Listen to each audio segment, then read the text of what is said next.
हाय, मैं हूं प्रफुल्ल कुमार शर्मा। आप देख रहे हैं संवाद संगीत म्यूजिक दैट कनेक्ट्स। आज के इस वीडियो में मैं बताऊंगा आपको वोकल रेंज एक्सरसाइज नंबर 3। ये एक्सरसाइज हमने बचपन में पहले किया होगा।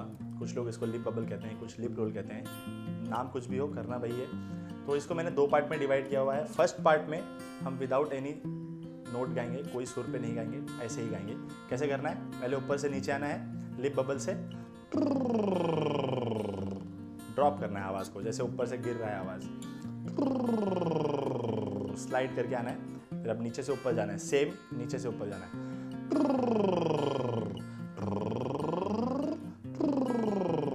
कुछ देर इसको करिए, 5 to 6 मिनट 10 मिनट्स कुछ करिए इसको, तो आपकी आवाज़ वार्म अप हो जाएगी। नेक्स्ट पार्ट जो है, यही चीज़ हम अब सुर पे करेंगे। वो कैसे करना है चलिए देखते हैं।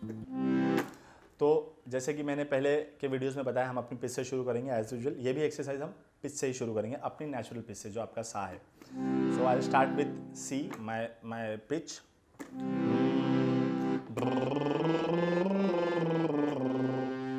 फर्स्ट मैं पंचम तक जाऊंगा, लिप बबल करते हुए पंचम तक जाऊंगा, फिर एक एक नोट ऊपर बढ़ाऊंगा और वैसे ही एक एक नोट नीचे भी बढ़ाता जाऊंगा।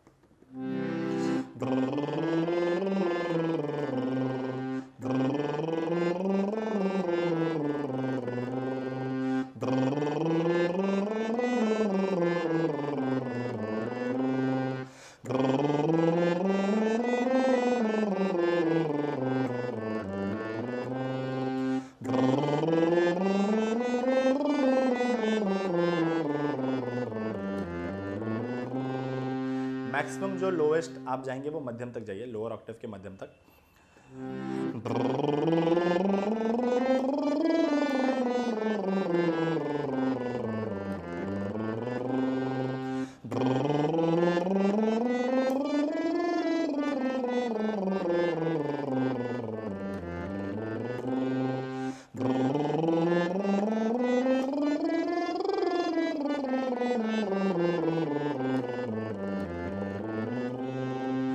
इस तरह से आप अपने हाईएस्ट नोट से तक जा करके वापस से लोएस्ट नोट जो भी है मध्यम तक आकर के वापस से सा पर आएंगे। एक इंपॉर्टेंट चीज़ इसमें यह है, जब आप अपने मिडिल ऑक्टेव के नोट से जब आप हायर ऑक्टेव के नोट पे जाते हैं, तो एक ट्रांजिशन का जो नोट होता है, वहाँ पर आपको आवाज़ को मेंटेन रखना है। ऐसा ना हो कि आवाज़ ब्रेक हो जाए। कैसे होता है, नॉर्मली जब हम करते हैं तो आवाज़ पे हम ज़्यादा प्रेशर डालते हैं तो आवाज़ ब्रेक हो जाती है। वो जो ट्रांजिशन है वो स्मूथ नहीं होता। तो जो ट्रांजिशन है मिडिल ऑक्टेव की आवाज़ से हायर ऑक्टेव की आवाज़ में, वो एकदम स्मूथ होना चाहिए। वो कैसे होना चाहिए?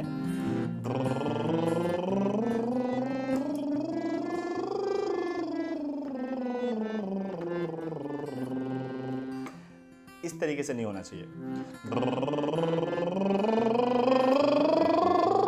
ये गलत है, ये ऐसा नहीं होना चाहिए। अगर ऐसा हो रहा है तो आप रुक जाइए, कितना भी करिए, इससे आवाज़ पर बुरा असर ही होगा। तो आवाज़ को वो जो ट्रांजिशन है, जब आप मिडिल ऑक्टेव के नोट से अपने हायर ऑक्टेव के नोट पे जाएंगे, तो transition should be smooth.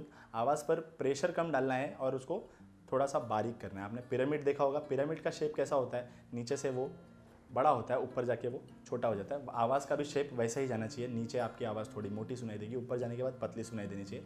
Same pressure नहीं रखना है, प्रेशर वहाँ पर थोड़ा सा कम करना है ताकि आवाज़ पतली हो जाए और ट्रांजिशन स्मूथ हो। ये एक्सरसाइज आप कभी भी कर सकते हो बिफोर योर परफॉर्मेंस, या दिन में कभी भी।